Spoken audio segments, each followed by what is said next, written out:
Good morning, everybody. Shh. This always works. Shh. It's time. Good morning, wise men. Good morning, Westporters, Westonites, everybody who has joined us this morning. My name is Dick Kalt. I'm Director of Communications for the Wise Men, and it's our pleasure to be here at the only 5-star library in Connecticut. Wonderful team headed by Bill Harmer, and they're doing a great job, and one of the very few 5-star libraries in the country. And we thank them very much for hosting us this morning. I have a quick announcement. I was just advised that there is an envelope, a yellow envelope, that has been left somewhere in this room that has some checks in it, and that somebody please find the envelope and give it to Dewey, because if he doesn't get it and there are checks in it, he will track you down. So if you do see this envelope, please give it to Dewey. Anyway, I am standing in for Baxter, who is our president, and he is right now overseas working very hard with a wise men group hiking in Sicily. I don't know if they're having pizza or not. I mean, Passover is almost over, so I told him he could have pizza. And in any case, those of you who are not familiar with the wise men, which I can't believe because I'm Director of Communications and I don't want to get fired, we are a group of semi-retired and retired men here in Westport and Weston with ties to Westport. You either live in Westport or Weston and have an involvement in our towns. We have a wonderful range of activities. It's a wonderful organization that will help keep you healthy, busy, and active. And if you have any interest in finding out more about the wise men, we have brochures. They'll look like this. They're over there. We would love to have you look into us if you aren't already a member. So to begin the meeting, I would like to introduce a fellow wise man and former first selectman of Westport, Jim Marpy, who has a special guest, is going to be giving us a special announcement this morning. Jim?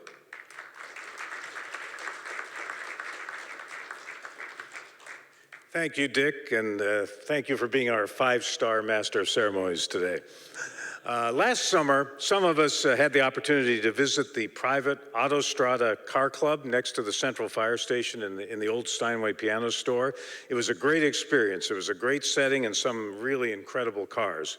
Well, this morning, Assistant Fire Chief Brett Kirby and Firefighter Rob Lemaz are here joining us to offer another tasty opportunity to visit Autostrada again as part of a fundraiser benefiting the Firefighters Charitable Foundation.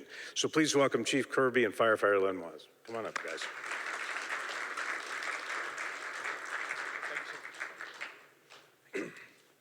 Good morning, everybody. First, I'd like to say thank you for having us today. We really appreciate the opportunity to get out here and share some information about our event on the 19th at Autostrada. For those of you that don't know, Westport Uniformed Firefighters Charitable Foundation is an organization made up of Westport firefighters. We provide services, charitable services, and raise money for charities both local and around Fairfield County. You might have seen us around December, driving Santa around, delivering presents to all the kids in town. So that's one of our big initiatives we do every year. This year we are fortunate enough to be having a bourbon whiskey tasting event at Autostrada, which is in Ronnie and Joel, who own the place, have let us use it. They're a great sponsor. It's an exclusive car club. 75 people are members there. And we're going to be doing a bourbon tasting with food, beer, wine. And we are going to be donating the money, all the profits from the event, to 4 real good causes: Hole in the Wall Gang, Connecticut Children's Pediatric Cancer, Firefighter Cancer Screening, and Bed Shaker Smoke Alarms, which are for children or other people who are hearing impaired So obviously they can't hear smoke detectors go off in the middle of the night.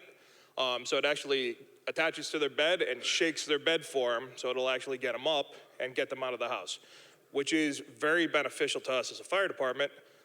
If everybody's out of the house, it kind of changes our job a little bit, you know, so it kind of takes that level of stress and brings it down here. So 4 very good, exciting initiatives that we are really happy to be able to raise money for.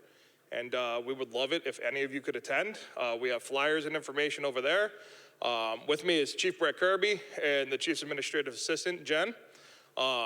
We have an example of the bed shaker detector over there, along with some flyers. So if anybody has any questions or whatnot, please ask us. We'll be around here for a couple minutes, and Jen will be here for a little bit, and we can answer any questions anybody has. So it's going to be a great night, and I hope that as many people can attend as possible. So we're going up to 200 people. So I think there's 100 and... Not us, sorry about that. I think there's about 150 signed up right now, so it's going to be a great night with a great event. So, anything else, Chief? That's it. That's it. Thank you so much. Really appreciate it. What's that? Oh, April 19th. Sorry. Yeah, that's great information. April 19th, Wednesday night from 7 to 10. Yes.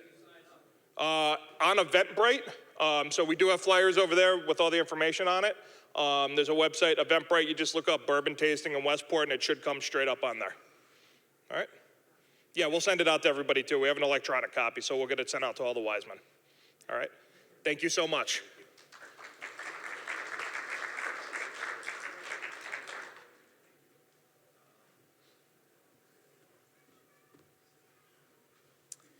Okay, very good. You know, actually, when we were talking about it before they came up, I had asked if we were going to do a sampling today and get the whiskey going. And what did you say? You left it in the car? Oh, okay, well. Oh, okay. Well, it's not the same as at 10 in the morning, but hey, what the heck. Anyway, I'm very, very excited to introduce our special guest this morning, who will be joining us actually for the second time in a year to continue a discussion that he started last March. Alan Neigher is a highly established and respected attorney here in Westport. He began practicing in Westport back in 1980 when I think I was 11 years old back then. And he has represented newspapers, publishers, electronic media, authors, films, TV producers, and talent. He's involved in this very, very diverse area of law that's very busy, very, very active. He was a founding member of the Fairfield Theater Company and is a board member of the Fairfield Museum and the Klein Memorial. Last year, Alan joined us and discussed the Constitution and the First Amendment and freedom of speech. It was very interesting as he was discussing how the groundwork was laid for how our society should be operating within the Constitution. Today, he is going to carry that discussion forward and give us the history as well as the potential of the First Amendment and freedom of speech, taking us from 1789 through the end of the Second World War.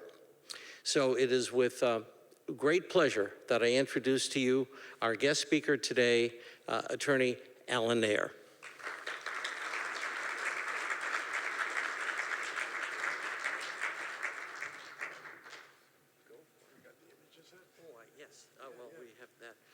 One other thing I want to mention to you, Alan is a great center fielder. We played softball for many years, and you retired, what was that? And you retired in 1921, was it? No, we played behind the town hall, and the game still goes on, and Alan and I played together for many years, and he's a great teammate and a great ball player. Go ahead.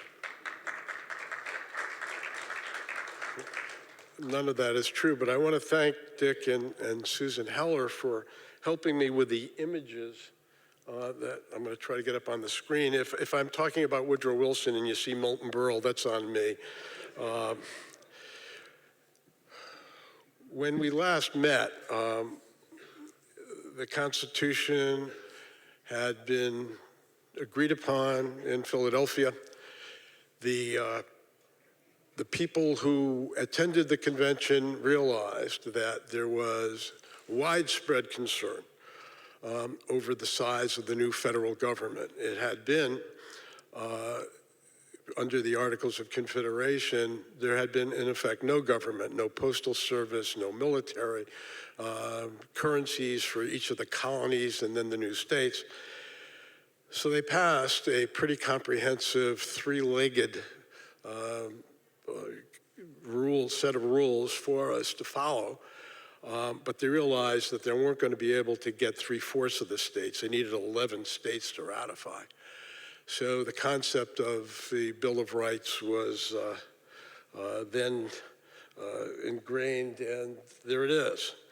And what the Bill of Rights was a list of shall nots imposed on the federal government. The First Amendment, the language of the First Amendment could not have been more clear. Congress shall make no law respecting the establishment of religion, which we will only touch on today, but concerning assembly, freedom of assembly, and speech and the press. Those shall nots became the fountainhead of what our system of communications has become in the United States. And the reason that we had a First Amendment in the first place was the tortuous history from Europe and England over dissenters, of people who offended the king, the queen, barons, knights. James Madison, I tried to outline last year, was the hero of this enterprise, and he realized that you could not have an essential democracy such as it was then, with only a certain percentage of people voting. You could not have a functioning democracy without the ability to criticize the government. So this is what it shall be. And as I said before, it's really not about freedom of speech. It's about freedom after speech, whether you have it or not, whether you're going to be fined, imprisoned, or as had happened in Reformation, during the Reformation period in the UK, brutality and death and life imprisonment for offending people in power. The Federalists were suspected by others to be closet monarchists. The people especially from the South, were very wary of an all-powerful government, primarily because, unlike the North, where people in Boston and New Haven and New York, working class male whites could vote, in the South, there were very few voters, obviously. The working class were slaves. Unlanded white workers were not able to vote in most of the southern colonies. So this whole concept of mob rule was a major concern, heightened by the Whiskey Rebellion, as I mentioned last year, in 1785-86, right before the convention, when a group of farmers in western Pennsylvania were protesting a tax to be levied on the whiskey that they were selling. President Washington sent a task force of 15,000 men to put down that rebellion, and the whole concept of mob rule was front and center from the beginning. The Federalists were alarmed at the thought of democratic societies. Democratic societies became prevalent throughout the new states, and what they were groups that would get together and sit down and do what is done every day here in the United States today, and that is talk about government, local, state, federal. The Federalists were alarmed at that. They considered this sort place where rebellion and trouble would be inflamed. There were, as a matter of fact, inflaming the ignorant and weak and causing insurrection was a popular concern of the Federalist political element of the party. It wasn't yet a party, and the Jeffersonians were not yet a party, but there were movements in the United States, and Madison rose as a member of the Virginia delegation to Congress in 1795 to oppose a bill that would have limited the ability to form democratic societies and meet. And he said, you cannot criticize people for exercise of their reserved rights. Congress had no power to pass laws limiting speech or the press, but also Congress could not subject citizens to infamy through criticism of conduct that does not violate the law. Whole new concept. Nobody had ever said that before in any government known to history. So what does this mean to our elected officials? 1796, Washington's second term, the end of Washington's, no, 1792, right, 88, 92, 96, yeah, okay. That was the end of his second term, before Adams. George Washington, our beloved first president, was sent a letter by Thomas Paine. Remember him, the pamphleteer on liberty? Could not have been a more significant person in the Revolution. Paine wrote to Washington, "The world will be puzzled to decide whether you are an apostate or an impostor, whether you have abandoned good principles or whether you ever had any." Thomas Paine. It's George Washington, wow. Washington complained to Thomas Jefferson that he was being slandered in such indecent terms as scarcely be applied to a common pickpocket. Things were getting a little lively here. And they got even livelier under the next president, John Adams. John Adams didn't have quite the sense of humor that his colleagues had, and he proceeded in 1797 to pass the Sedition Act. And what the Sedition Act did, was to make it a crime to write, print, utter, or publish, or cause to be done, or assist any false, scandalous, and malicious writing against the government of the United States or either House of Congress or the President with intent to defame or to bring either into contempt or disrepute. How's that? How do you think that would work today? James Callender, a Vermont gentleman, a reporter, wrote in an article called "The Prospect Before Us," called Adams a repulsive pedant, a gross hypocrite, a hideous hermaphroditical character who has neither the force and firmness of a man nor the gentleness and sensibility of a woman.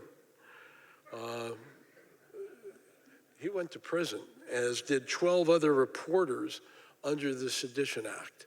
We were really, really worried about our elected officials, especially the Federalists, who were, again, suspected of having a lingering affection for the crown.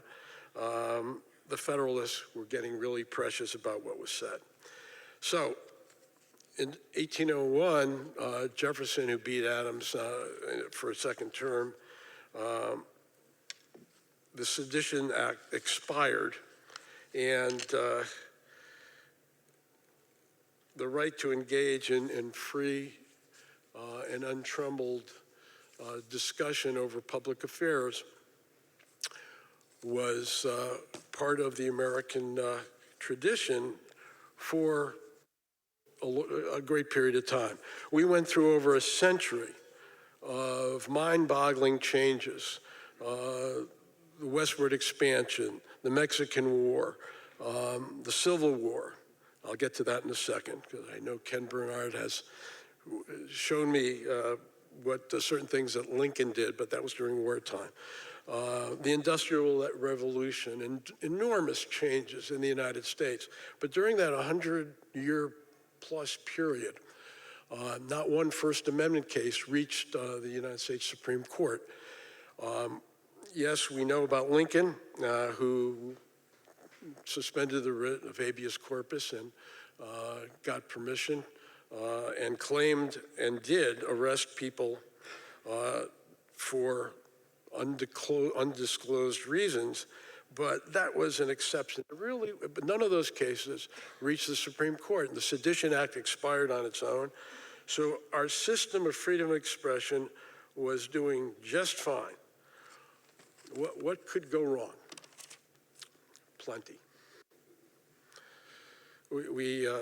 Time has dimmed the memory of the fierce resistance to World War I and the Draft Act of 1917. Remember that Wilson ran for re-election in 1916. He kept us out of war, no European wars involved, and he was elected, and then a couple of submarine sinkings of American maritime work did the job. We entered the war in April of 17, and Wilson,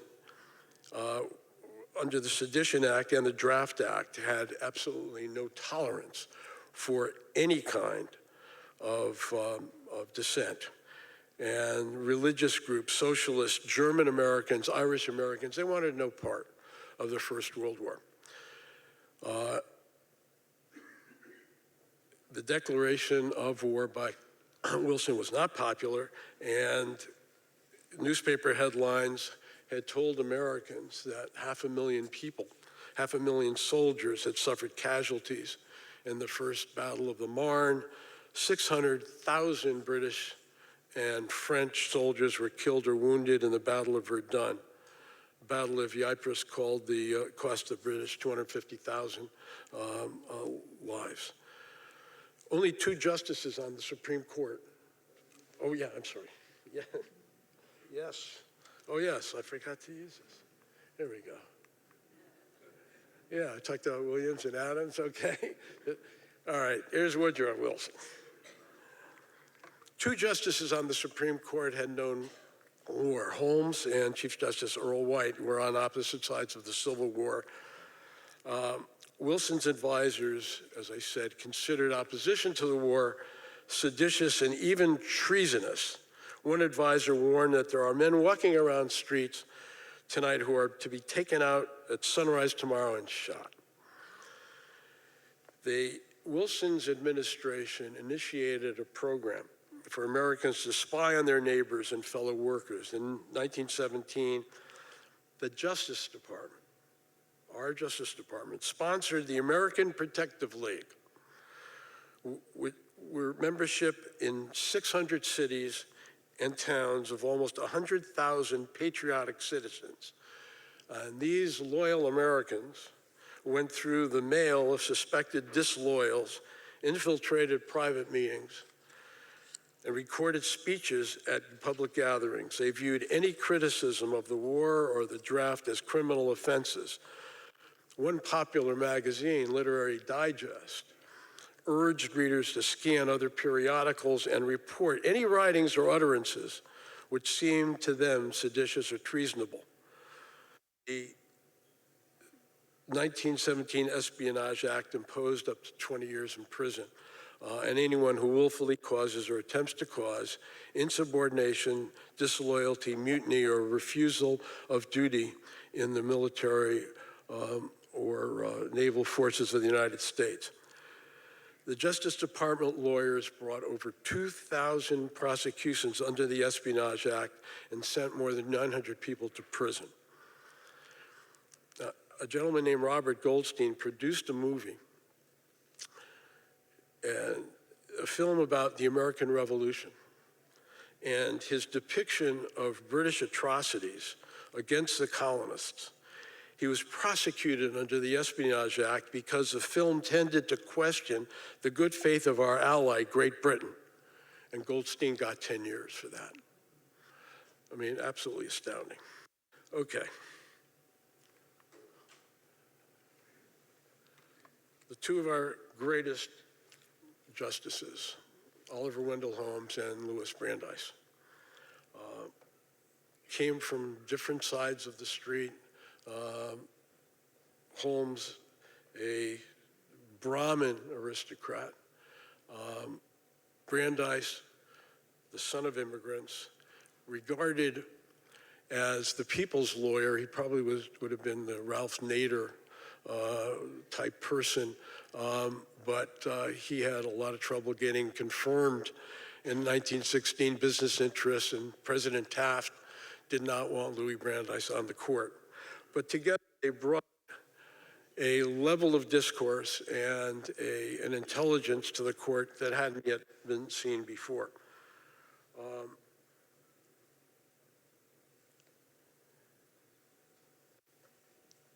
In 1918, a sedition clause was added to the Espionage Act, outlawing any disloyal, scandalous, or abusive language about the form of government in the United States, or any language intended to bring the form of government of the United States into contempt, scorn, or disrepute. In a case that came up at the end of the First World War, a man named Schenck was caught throwing leaflets off a rooftop in New York City, and those leaflets were challenging the United States' participation on behalf of the whites in the Russian Revolution. Our policy had been to favor the white party during the Russian Revolution, and Schenck was convicted, given a 6-month sentence. In 1919, Holmes, in his dissent, said that, and his conviction was upheld, said that language would, in ordinary times, be within his constitutional rights. Wartime was not an ordinary time. So we go back to Lincoln and suspension of the writ of habeas corpus, and now we have World War I. Wartime, no ordinary time, can be a little bit relaxed. Eugene Debs, the famous union organizer and politician of this period, spoke in Canton, Ohio, arguing that all federal judges hold their positions of tenure through the interests and powers of corporate capital. On the bench, these judges are not to serve the people, but to serve the interests that place them on the bench. Under the Sedition Act, Eugene Debs got 10 years in prison. Okay. We'll take a brief moment.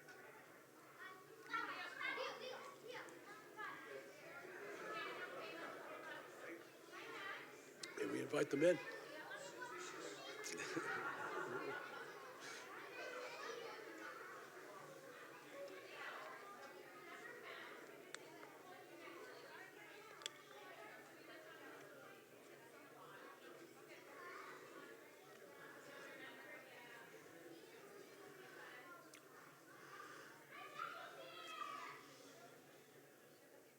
Okay. Let me see. I started talking about Holmes in the Debs case. Holmes wrote the opinion in the Debs case, saying that ordinarily he didn't really care about what Debs said about federal judges, but the speech as a whole had a natural tendency to obstruct recruiting. Okay, now Debs was sentenced to 10 years. Holmes was ostracized by just about every law school in the United States then existing.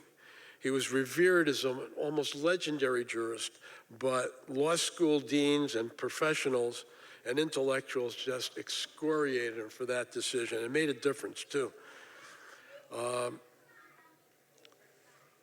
When another pamphleteering case, which led to imprisonment was decided, Holmes joined Brandeis, completely departing from his view in Debs, and made his memorable words, and he and Brandeis issued these memorable words that really become part of every law school education. Persecution for the expression of opinion seems to be perfectly logical if you have no doubt of your premise, and your power and want a certain result with all your heart, naturally express your wishes in law and sweep away all opposition. But when men have realized that time has upset many fighting faiths,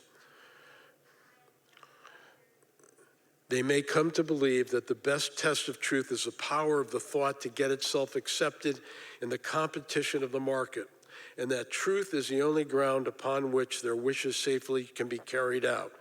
That, at any rate, is the theory of constitution. That memorable passage, largely drawn on John Stuart Mill's On Liberty, became part of Supreme Court jurisprudence, not immediately.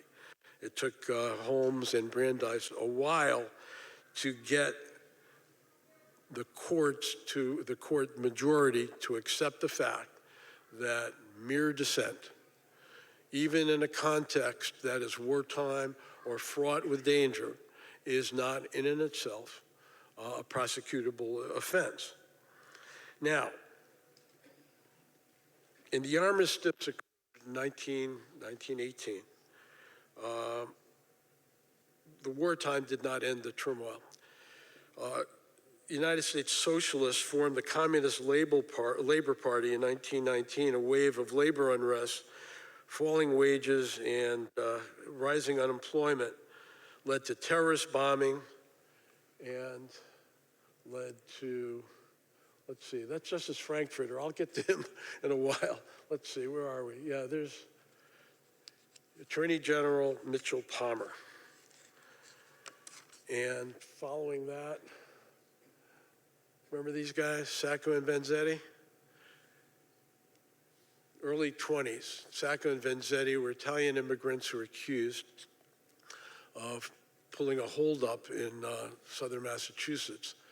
And waves of anti-immigrant, anti-Italian, anti-Eastern Europe events occurred.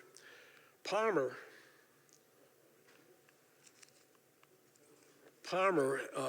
was the Attorney General at the time, and he was allowed to stay for a couple of years under Harding after Harding's election. Palmer was infamous for staging unannounced, unwarranted, no search warrants, raids on suspected anarchists, suspected radicals. There's a clerk in the Justice Department, somebody named Hoover, who was thought to be sympathetic to he was accumulating records of those thought to be sympathetic to communist labor unrest, work stoppages, especially the Union of Russian Workers, and hundreds of those people were picked up and deported in the Palmer raids. And the Palmer raids, in and of themselves, caused the creation of the ACLU, the NAACP, and many other organizations trying to defend protesters. Harding died, as corrupt as he was, died in 1923, and President Coolidge, Vice President Coolidge, promoted a president named Harlan Fiske Stone. Let's see. Harlan Fiske Stone to be Attorney General of the United States. We're going to get back to Stone because he played a historical role, probably the most significant role of anybody I'll talk about today. But the Sedition Act expired in 1921, federally, but the states had enacted, 31 states had enacted sedition laws, which made it criminal to advocate anything that diminished or interfered with government activity.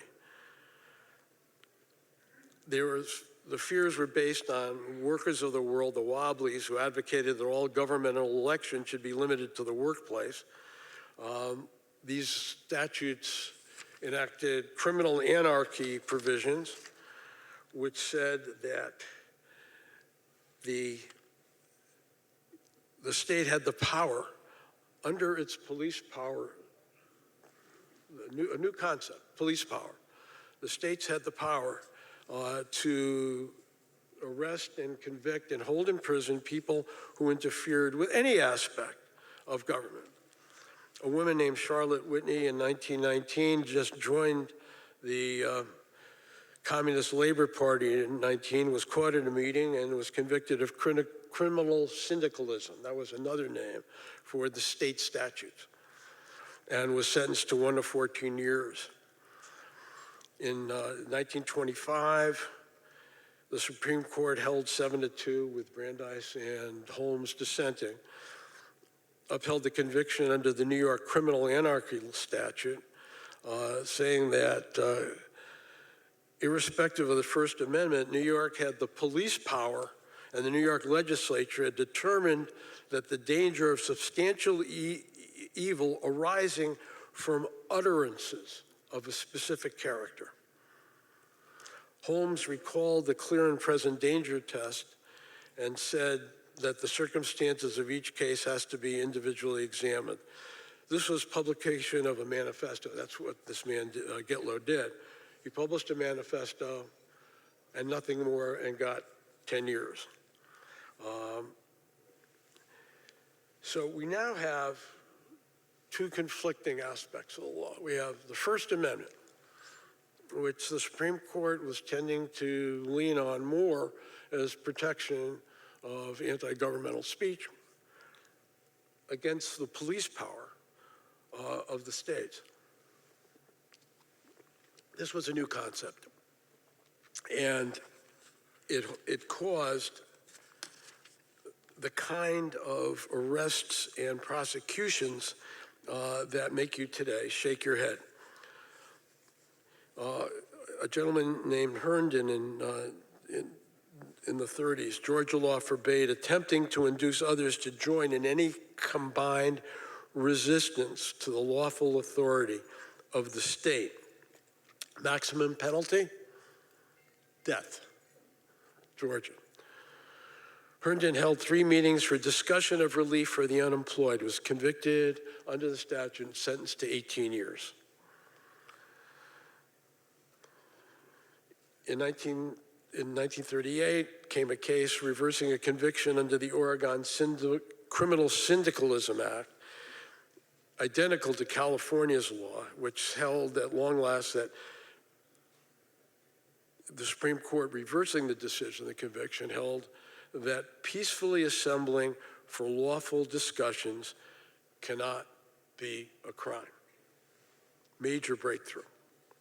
Okay. At this point, the court had ended its hostility to draft protesters, labor organizers, radical and revolutionary groups seeking new members, speaking peacefully on matters of social importance, received new protections under both the federal Constitution and the states. But war clouds were turning very dark over Europe. America was still in the grips of the Great Depression, and other types of activities were becoming a source of judicial inspection. Harlan Fickstone was a solid New Hampshire Yankee who had great law school credentials, was in a big firm, was selected to be Attorney General by Harding. He was appointed to the Supreme Court in 1936 and became Chief Justice. He was sitting in his home reading the Washington Post on the day that he was to hear a case involving something really unnotable, just lack of any sex appeal whatsoever. But on that day, he read in the Washington Post that Hitler had in Austria demanded that no Jewish attorney in Vienna could practice law, that no Jews in hospitals could be doctors or nurses, had arrested the Jehovah's Witnesses throughout and threw them into concentration camps. And in the same front page of the Washington Post was an article about a horrible lynching and mutilation of a black man suspected of you-know-what in the South. And according to the biography of Stone, he shook his head and went to court and heard the case of Caroline Products. Caroline Products was an ordinary regulatory case. What happened is Caroline Products sold a substitute for milk. During the Depression, milk was beyond the financial reach of a lot of homes, so I think they sold a bottle for a nickel or a dime. Had less nutritional value.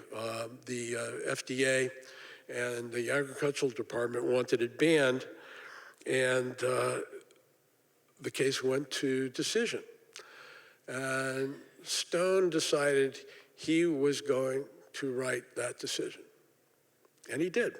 He upheld the Agricultural Department and the FDA in saying that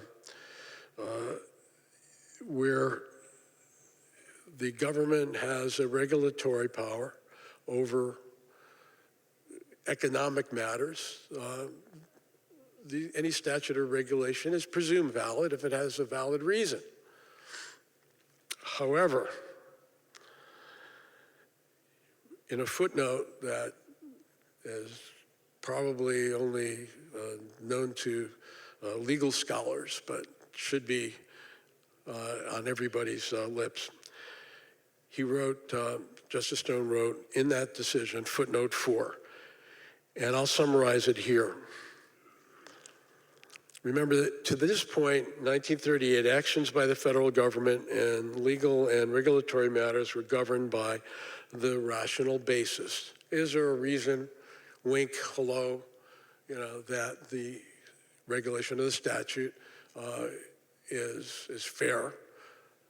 And if so, then that ends a discussion. However, when legislation or regulations appear on their face to be within specific prohibitions of the Bill of Rights or against the 14th Amendment's application to the states, a more exacting standard called strict scrutiny was applied. That means that the rational basis test, does this have a decent reason? Oh, okay, yeah, we'll pass it. But when you're talking about the Bill of Rights, and we're talking about freedom of speech, you're talking about a criminal defendant's rights for a fair trial to counsel, well, the counsel wasn't yet reached the states, but federally it was.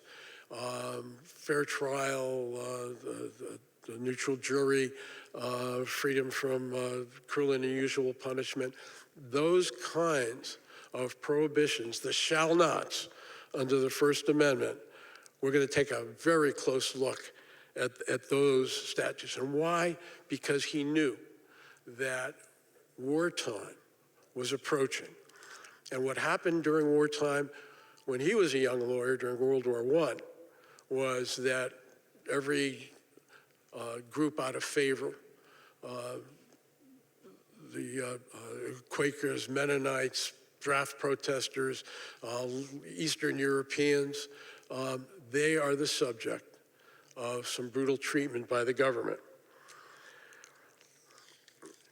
Footnote 4 was an open invitation for the NAACP and the ACLU to bring cases to the Supreme Court dockets, and they did. But no group affected American legal precedent more than Jehovah's Witnesses.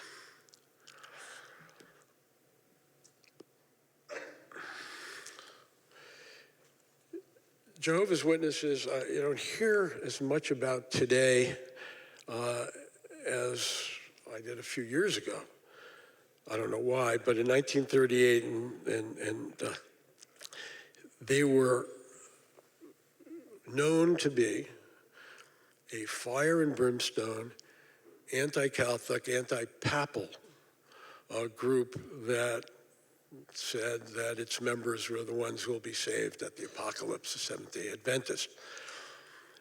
Needless to say, they were not welcome in a lot of neighborhoods. Between 1938 and after footnote 4 in 1955, the Jehovah's Witnesses brought 45 cases to the Supreme Court and won 36 of them. I mean, nobody's had a record like that, 36 cases before the Supreme Court. And what were the cases about? Pamphleting. In Georgia, they made it a crime to hand out a pamphlet. In New Jersey, you had to pay a fee to hand out a pamphlet for the Jehovah's Witnesses. But the best case arose right here in Connecticut. It was called Cantwell versus Connecticut. It took place in New Haven. The Cantwells, father and son, had a sound truck, and they were running through certain neighborhoods of New Haven, blasting the Catholic Church and asking for contributions. They were fined and brought to trial by the ACLU. The ACLU probably on behalf of the Adventists. The statute required that any solicitations were religious or of a religious nature as opposed to a bona fide charity. That's what the Connecticut regulation said, that a bureaucrat up in Hartford could determine whether a solicitation was for a genuine charity or for a religious purpose, that if it was the latter, that you had to have a permit. And they didn't have a permit. The Supreme Court had no trouble striking down the statute, which gave public officials sole discretion to determine what causes, what constitutes a religion. But 1940 brought an abrupt end to a string of wins by the Adventists, and that was in Pennsylvania. In, let's see, yeah, this is more of the Jehovah's Witnesses. And here we have the flag salute. In Minersville, Pennsylvania, lived a family called Gobitis. Their family name was Gobitis, and Minersville was a heavily Catholic neighborhood with about 8 or 9 different churches of different dialects, Lithuanian, Russian, and Polish. The Gobitises were Seventh-day Adventists. They didn't pamphlet, they didn't use a sound truck, but the public safety commissioner of Minersville thought it'd be a good idea to get a resolution that every child in the morning do the Pledge of Allegiance and salute the flag. Mr. Gobitis had been listening to a prominent Adventist who had a radio program talking about the arrest of thousands of Adventists in Germany and Austria who were arrested and thrown into concentration camps for not Zig Heiling in the morning. And Gobitis said to his kids, 7 and 9, I don't want you to Zig Heil to anybody, even to the American flag, and they refused to do so. This did not go over well with the superintendent of school, who got apocalyptic about it. I mean, epileptic. And they were expelled. And their expulsion went all the way to the U.S. Supreme Court. And this is what Justice Stone feared the most, that patriotic fervor, nationalism, political passion would overwhelm the Bill of Rights, as it did again. And he saw it happen again, of course, in early 1942 when we put Japanese Americans into concentration camps. But his dissent in the Gobaitis case in 1941, which upheld the expulsion of these kids from school, was significant, as we'll learn. After the Gobaitis decision, Adventists across the country were subjected to enormous brutality. Arrests, tried, fines, kids ridiculed in schools because they wouldn't do the flag salute. And it was not a good time for them. But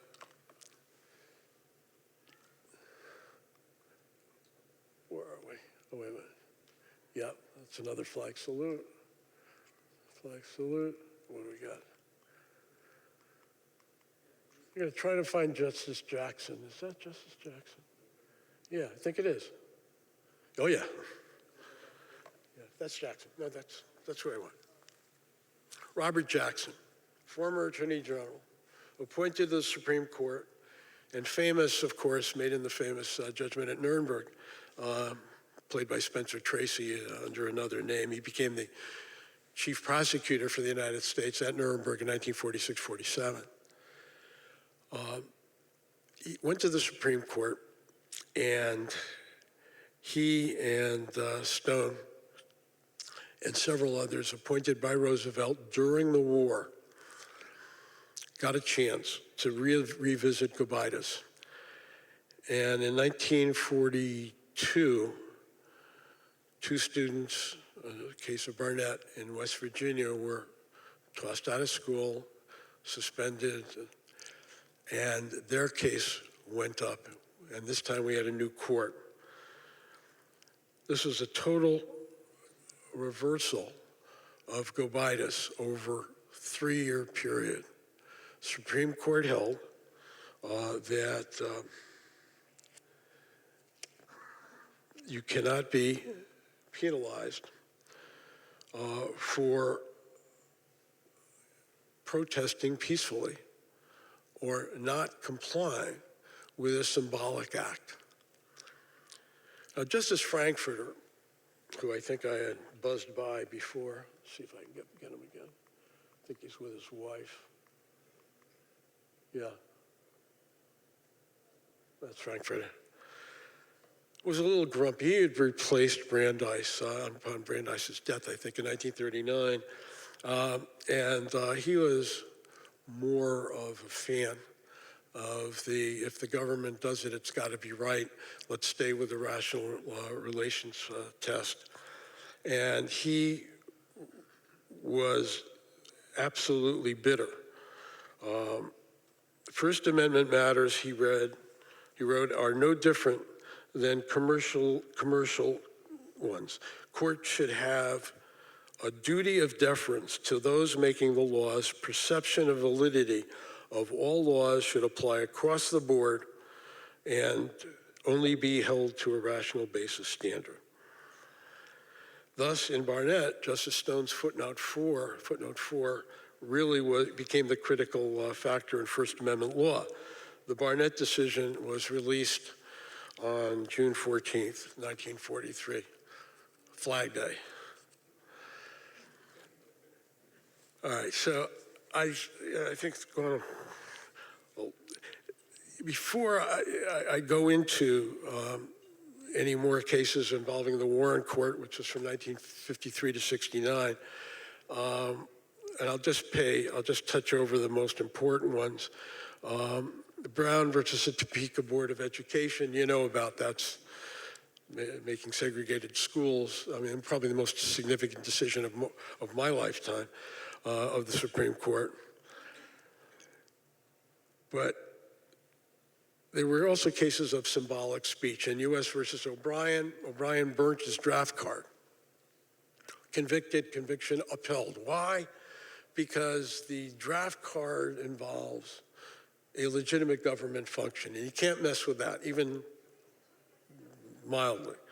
Now, Tinker versus Des Moines, Tinker was a 10-year-old girl who went to school with a black armband to protest the Vietnam War, was promptly suspended or disciplined.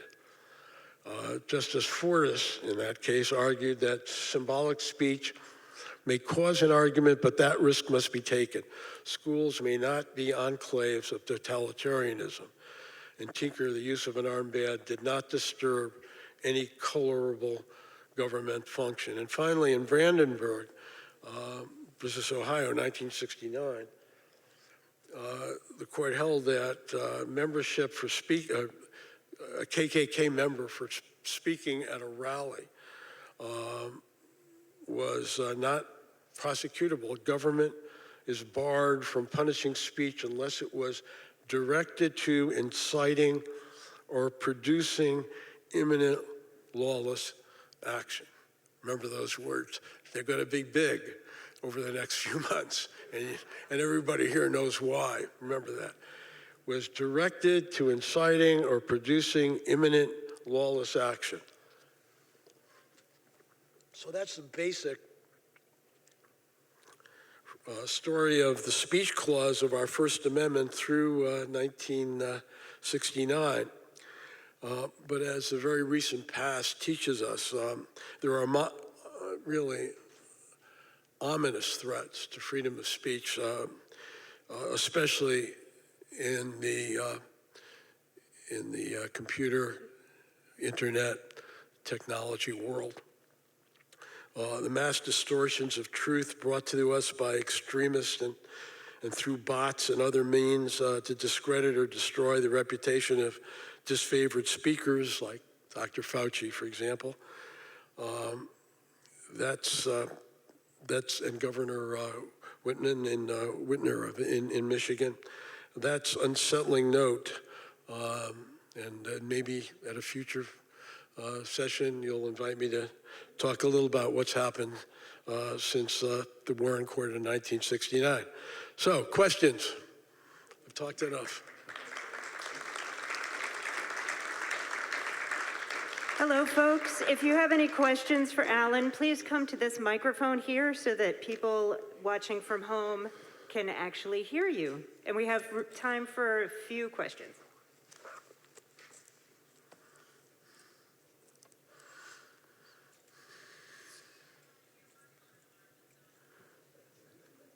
Hi, I have two questions. The first one is, what do you think about, why don't more universities adopt the Chicago Freedom of Expression statement than have just the University of North Carolina and just Chicago, as far as I know? And number two is, what the hell was it? Oh, it was, recently, we just had, I know who it was, Amy Wax at the University of Pennsylvania. What do you think that the university has an obligation to do in terms of dealing with her situation? Thank you.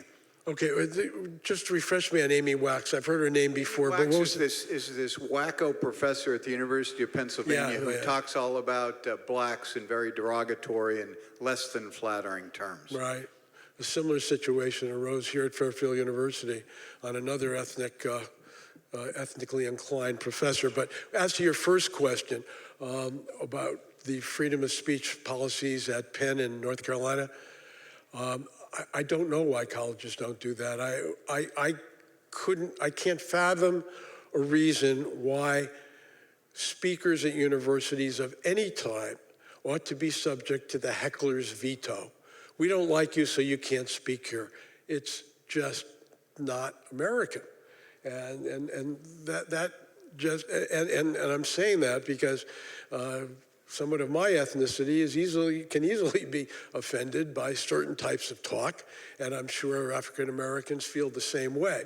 But that is not to shut down the discussion, so I would encourage, I would be pleased to see those policies adopted. Now, with respect to Professor Wax, I was an attorney for the American Association of University Professors for a while and represented some professors in matters involving their universities. The question of how far you can go under the tenured freedom of education, freedom of thought, policies of any higher institution, or for any high school for that matter, is really a wobbly and evasive line to draw. How obnoxious does a professor have to be? How offensive does he or she have to be? And it involves a tenure situation too. Once you obtain tenure, what do you have to do to lose it? Those are questions beyond my my standing. I can't answer that question, but it's a good one. Yes, good morning. Would you consider the actions of the Nashville Assembly there in expelling the two black members as part of this free speech situation? Well, this is free speech of a highly partisan nature. We have seen, mostly on the right, I'm not sure that the left is completely free, but we've seen a lot of situations where far-right groups, persons, people of authority who have the power will use the power. They do it because they can. Now, whether or not bringing a bullhorn and speaking over a bullhorn in a legislative assembly is grounds for expulsion, as opposed to, how about a $25 fine and you can't use the cafeteria for a week? I mean, why but they did it because they could. Because in Tennessee, the Republican Party has supermajorities in both houses with a radically right-wing governor, and I think 2 Republican senators and mostly congressmen gerrymandered. So, no, I don't think that in any legislative body you should be thrown out because you've made the leadership of that body anxious or nervous or uncomfortable. Just that simple. Thank you. Anybody else? Thank you so much, Alan. Thank you to the wise men, and we'll see you next time.